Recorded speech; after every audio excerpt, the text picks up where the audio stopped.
Good day, everyone. Let me share to you one of my readings. So, this is entitled, What Kind of Fruit is on Your Tree? So, again, this is coming from the book entitled Think on These Things. This is a meditation for leaders, and the author is John Maxwell. So, let me read this to you. The psalmist wrote concerning the happiness that a Christian possesses. In Psalms chapter 1 verse 3 said, "He is like a tree planted by streams of water which yield its fruit in season." Jesus spoke figuratively concerning a tree as representing a person's life when he said, "A tree is a man, is recognized by its fruits" in Matthew chapter 12 verse 33.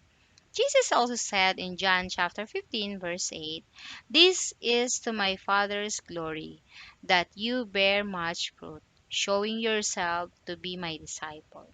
Since my life had been figuratively illustrated as a tree, I must answer this question: what kind of fruit is on my tree? Now, I know very little about trees. One summer, so this is the author, right? One summer, I planted the various types of trees in the backyard. Because they had no fruit on them when I placed them in the ground, I could have easily confused one from the other. Therefore, I left a tag on each one so I could identify what type each one was. When those trees began bearing fruit, I no longer needed a tag to identify them. I know what type they were simply by the fruit they bore. This is also true in our lives. Those around us know what type of a person we are because of the fruit we bear in our daily living. Here's a truth that's important to consider.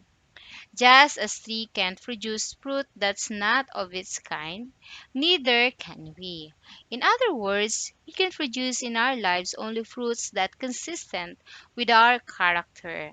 No person is such a deceiver that he or she can produce consistently what he or she does not believe or embrace. So several years ago, as the author continues, state, I read a tree through a story that beautifully illustrated or illustrates the preceding point. For 4 decades, East Berlin was controlled by the communists. West Berlin was free. One day, some people who live in East Berlin took a truckload of garbage and dumped it into the West Berlin side. The people of the West Berlin could have retaliated by doing the same thing, but instead, they took a truckload of canned goods, bread and milk, and neatly stacked it on the East Berlin side.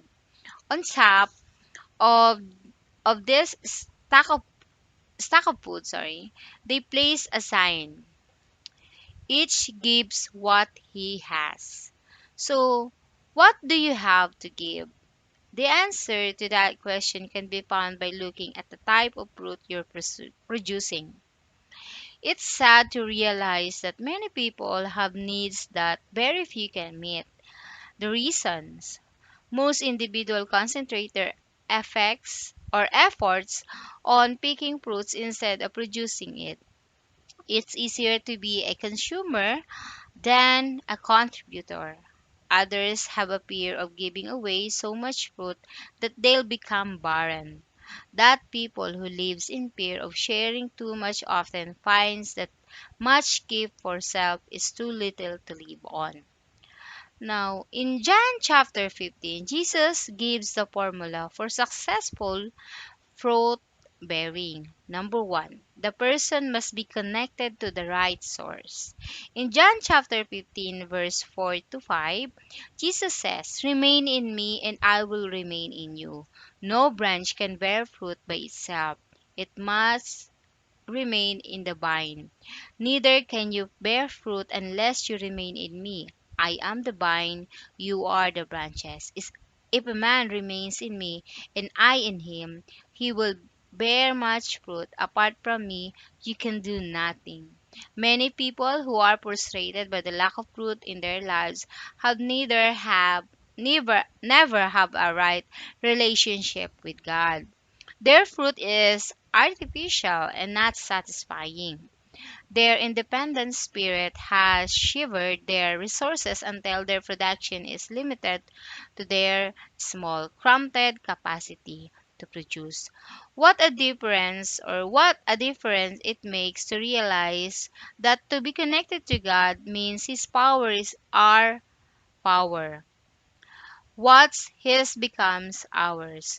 No longer it is a question of how can I expand my potential, but rather how can I allow God's power to flow through me. Second, a person must be pruned and disciplined to be fruitful.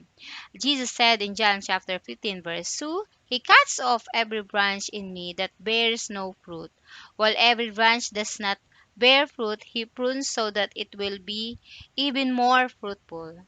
Fruit bearing is God's highest desire for your life. He wants you to be more fruit, to be more fruit. He is the source of unlimited blessing that should flow from your life to others. He wants you to be disciplined in order to be the channel of greater fruitfulness. For this is to become reality, for you must allow to remove every hindrances to fruit bearing in your life. You will be fruitful only as you become disciplined.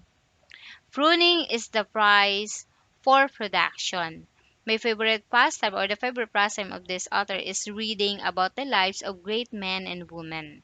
As I as he studied their life, it's evident that the first victory they won was the victory over themselves. Now, lastly, number three, a person must realize that God's purpose for his children is fruitfulness. This is to my Father's glory, that you bear much fruit, showing yourself to be my disciple. Jesus said in John chapter 15, verse 8.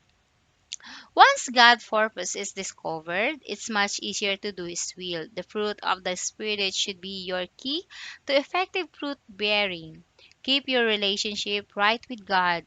Keep your life disciplined and with all your strength fulfill God's purpose for your life. Your constant contact with the vine will make it possible. So thank you so much. That will be the end of the reading. So basically, the meaning or the message of our reading for today is about what kind of fruit you are and what we could not bear fruit without our proper relationship with God. So as mentioned, you have to be connected to to the right source, and that is Jesus. Secondly is that a person, you must be pruned and disciplined so that you become a fruitful one. And lastly, you have to realize that God's purpose in your life is to be fruitful. God bless everyone and have a great day.